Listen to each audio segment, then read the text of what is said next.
Jurors head back to a New York courtroom this morning for a fourth day of deliberations in the case of a former Marine charged with killing a man on a subway last year. 26-year-old Daniel Penny says he never intended to kill Jordan Neely, a 30-year-old with a history of mental illness. The most serious charge, manslaughter, has officially been dismissed, and now that jury is going to have to decide on a lesser charge. Mills is here with the latest for us. Mills, a lot of people wondering if this is going to wrap today. What do those jurors need to come to a final decision?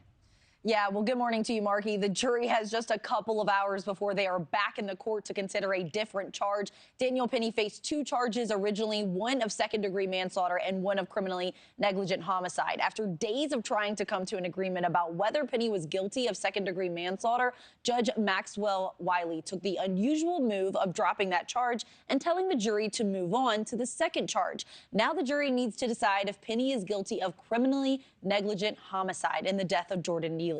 Some legal experts tell us that if Penny is found guilty, his defense team will have a strong basis for an appeal, which they have already said they will do. Judge dismissing this count on the motion of the prosecutor, it can have a very prejudicial effect. It can make jurors feel that the judge is almost giving them the go-ahead to say that count one was hard for you, but go to count two. Now, hint, wink, wink, it should be easier for you, because the jurors don't know why this is happening. It is a very unusual move. And court is due back in session at 9:45 Eastern this morning. The maximum sentence for criminally negligent homicide is 4 years, which is much less than the 15 years that was tied to the dismissed manslaughter charges. Markie. And Mills, what more are we expecting from today? Or is it more of just let's wait and see?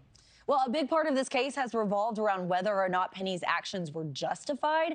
Neely's death happened at a time when people who lived in New York City were already on high alert for crime on the subways. Dozens had been pushed off subway platforms, and at least one person had been killed at that point. And yes, people have testified that they were extremely frightened on the subway that day.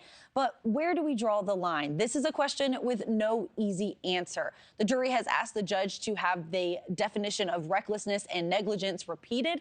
Jordan Neely's father, Andre Zachary, even sued Daniel Penny this past week. He accuses the former Marine of negligence, assault, and battery. This case has sparked debate across the country in real life and online, with some casting Penny as a hero and a protector, while others see him as a white vigilante who killed a black man that was in need of help. Thanks for watching, everybody. Go to joinnn.com to find NewsNation on your television provider. Also, don't forget to click that red subscribe button below to get more of NewsNation's fact-driven, unbiased coverage.